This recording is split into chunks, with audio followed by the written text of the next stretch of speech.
Mes chers compatriotes, le 1er février 2019, à 19 h, les portes de la prison se sont ouvertes pour le président Laurent Gbagbo et moi. Aujourd'hui, je peux enfin m'adresser à vous en homme libre. Pendant ces longues années de détention, j'ai sans cesse pensé à vous, à vos familles, à tous ceux qui vous sont chers, ainsi qu'à notre bien le plus précieux que nous avons en commun, notre pays, la Côte d'Ivoire. Si le fil du dialogue a été rompu par les circonstances que vous savez, rien de vos questionnements, de vos inquiétudes relatives à l'avenir de notre nation ne m'ont échappé. Pas plus que les douleurs qui vous ont affligé et qui continuent malheureusement de vous habiter aujourd'hui encore, semblant jeter un voile épais sur l'avenir. Notre avenir que nous sommes pourtant obligés de réinventer ensemble. C'est ce dialogue que je renoue aujourd'hui avec vous tous, sans exclusive. Quelle qu'a été votre opinion sur ce que j'ai vécu? Que vous m'ayez accablé ou que vous n'ayez jamais vacillé dans la confiance placée en moi, je suis heureux, très heureux de me retrouver en votre compagnie, en homme libre. Je conçois que dans notre pays ballotté, martyrisé par une tempête si féroce et interminable, chacun a eu 1000 raisons d'être mécontent et de se laisser gagner par la rage et la haine. Pourtant, ici et maintenant, mon message à votre endroit est d'abord un message d'apaisement. Ensuite, ce que me dicte mon cœur en ce moment, c'est de vous dire toute mon affection. Ma singulière et profonde affection. En vous l'exprimant, je ne vous rends qu'une infime partie de soutien et de l'immense amour que vous avez bien voulu me témoigner pendant ma détention. C'est pourquoi, à vous tous, singulièrement ceux dont il m'a été impossible de répondre aux nombreux messages de soutien, d'encouragement et d'invitation à tenir bon, je voudrais dire un grand merci. Je suis entré en prison nue. J'en sors, l'esprit en paix, le cœur plein d'amour, les bras chargés de ce que vous m'avez offert. Dans cette séquence si significative, comment oublier mes sœurs, mes frères, la diaspora ivoirienne et africaine?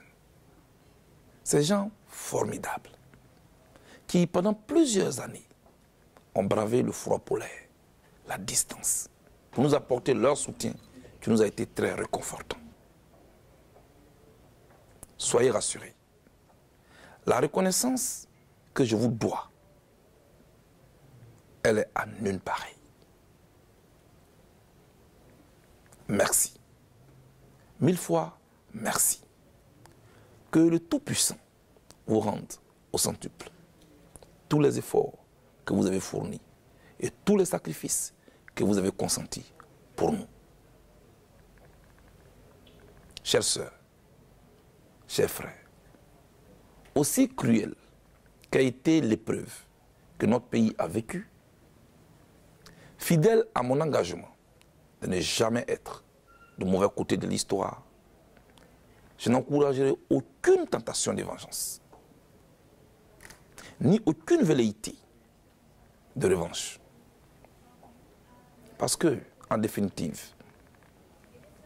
de vengeance à vengeance, de revanche en revanche, cela ne fera que précipiter notre pays dans l'abîme, dans le chaos. Bref, dans un déclin irréversible.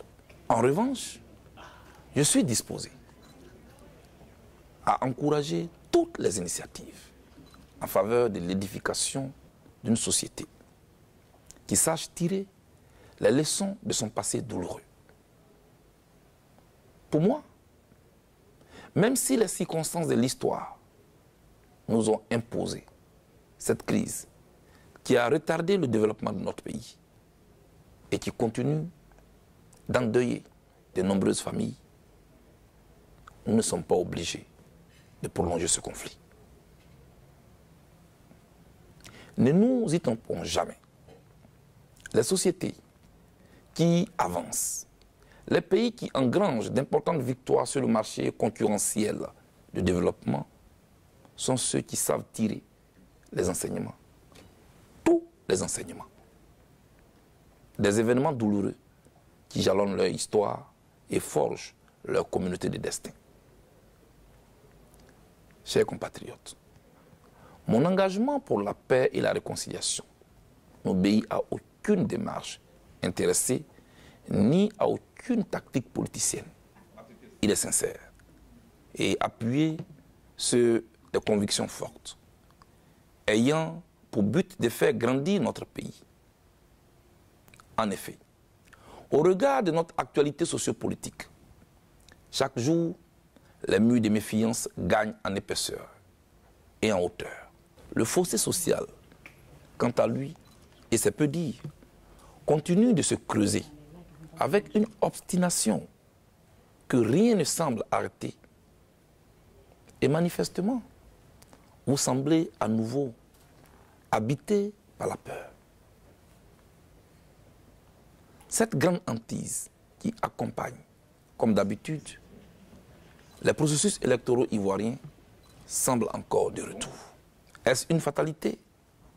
Non, absolument pas. Une simple observation permet de comprendre que dans les pays présentant le même profil que le nôtre, où toutes les énergies sont organisées et tendues vers le développement, sont ceux dans lesquels ont été résolus les crispations, les tensions et les conflits relatifs aux fêtes démocratiques. Un exemple. Au Ghana voisin, l'organisation des élections est aujourd'hui un fait banal de la vie nationale. Chères sœurs, chers frères, chacun doit comprendre que le fonctionnement de notre démocratie naissante doit se faire autour de règles impartiales, au service de la quiétude des populations. Nous devons travailler à doter notre pays d'institutions fortes et crédibles qui puissent traverser le temps et non des institutions assujetties aux intérêts immédiats du parti au pouvoir. Est-ce si difficile, comme au Ghana, d'arriver à une normalité électorale?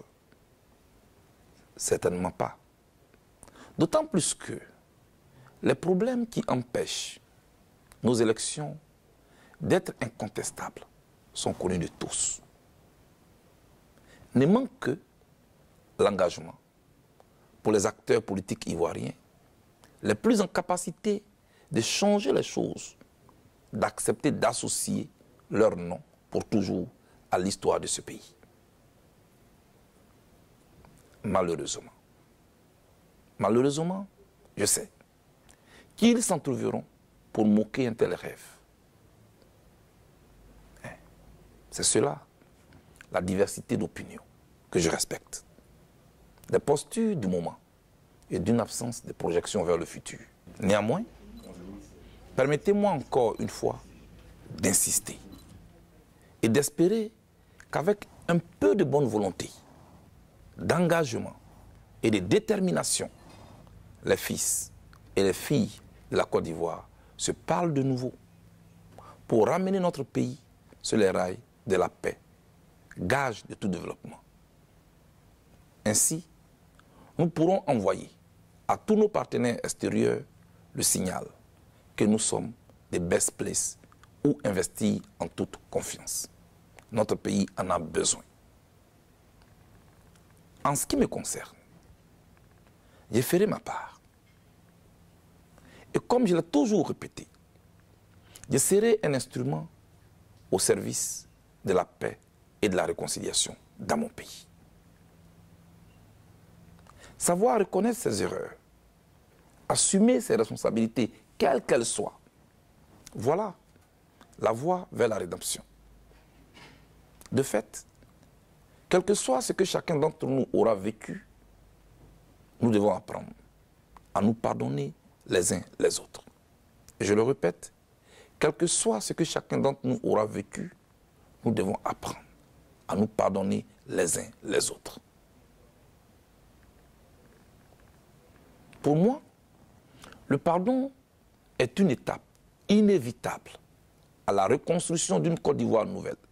Une telle démarche serait la démonstration de notre grandeur d'âme, l'âme ivoirienne. Elle est aussi, et vous en conviendrez aisément avec moi, l'un des plus grands signes d'espoir. Ensemble, nous devons construire notre pays dans le respect de nos différences d'opinion, de religion et de provenance géographique. Tout comme nous devons inscrire notre engagement et notre culture politique dans une compétition saine, c'est-à-dire débarrassée de toute violence et surtout loin des armes. À cet égard, je voudrais affirmer ici qu'aucune ambition politique, aussi noble soit-elle, n'est au-dessus de la vie des Ivoiriens, d'aucun Ivoirien. La vie, elle est sacrée. À mes yeux, ce sont nos différences qui enrichissent le débat politique et confèrent à la démocratie toute sa beauté et tout son sens. Chers compatriotes, il est vrai que ma détention a été physiquement éprouvante. Cependant, elle n'a aucunement altéré mon moral. D'ailleurs, l'espoir de nous voir tous unis de nouveau dans notre beau pays ne m'a jamais quitté. Un pays qui procurera à chacun et à tous ses enfants les meilleures opportunités de vie, une meilleure éducation, des soins médicaux appropriés, une justice équitable et un environnement qui garantissent la sécurité de tous. Que Dieu nous bénisse, que Dieu bénisse la Côte d'Ivoire. Je vous remercie.